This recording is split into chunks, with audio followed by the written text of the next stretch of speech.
I'm Luka Kanaka'ole. I'm one of the Kiaʻi here at Kiaʻi of Haleolono inside the ili known as Honolulu in the Kuapā Wakea in the Moko Hilo. And I work for the Edith Kanaka'ole Foundation. Pua project, it initially started several years ago with three initial fish ponds, which is the Kiaʻi fish pond in Moloka'i, the Aloha fish pond in Hale'iwa, Oahu, and the Paipai o Heia, the Heia local inside of Kanaka'ole, Oahu as well. And so the purpose of the project initially was to see a grow out phase of fingerlings of native Hawaiian striped mullet. To once born in a hatchery, could they be restocked inside of a fish pond, and we could measure the grow out of the mullet over time, and to see what the speed of the grow out is, what sort of parameters, what sort of water quality that they could thrive in, and what sort of issues or challenges that it would take to kind of to tackle in order for fish ponds to be economically grow out mullet for the purpose of sale. Oceanic Institute, along with the Conservation International, came to us to see if we wanted to partner up with this next phase of the project as well, to try out the same sort of project of fingerling grow out, but within inside of natural nurseries inside of the local i'a.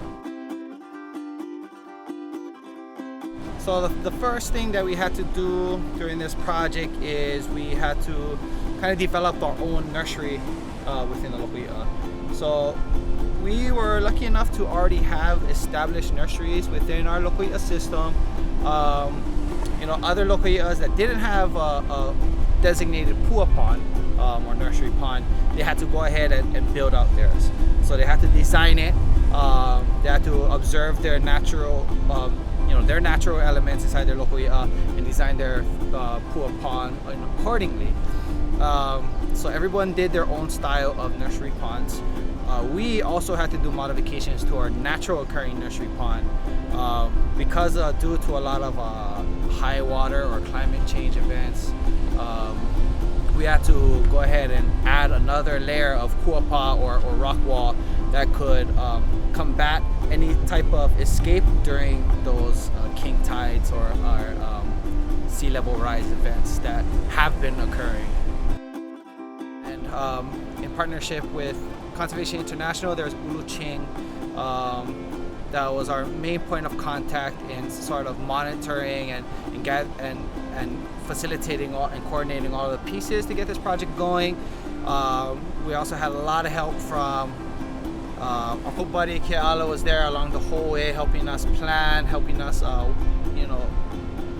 telling us what to look for when it comes to monitoring, what sort of things we should keep data on, and then also how to care for the animals themselves and how to measure them with care throughout their grow-out process.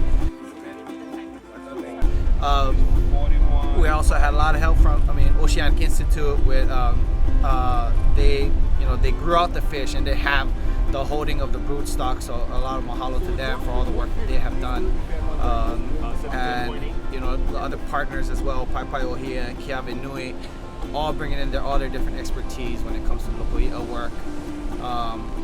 Mari Gutling, who's not with us on the day-to-day anymore, but still a big part of this local i'a. He was the primary guy who took care of these animals and has done a lot of monitoring throughout the process. So mahalo him a lot as well. So about 2,000 or so individuals estimated. We did get a lot of predation for the first couple of months, but I think after a while, when the fingerlings were able to acclimate to their new environment, it only took a week when we could just wean them off of the feed, and then they started feeding off of the natural environment, all the natural diatoms and limu that reside within the system. We see significant growth within those 8 months. I know they grew from, you know, just about that size to about that size in 8 months. So that's a significant growth rate. I think primarily because of the amount of fresh water we get, they have a different type of food source here. So I think our next level would be to kind of understand what our food source, that the mullet, that the ama kind of depend on in such a crucial stage in their life cycle.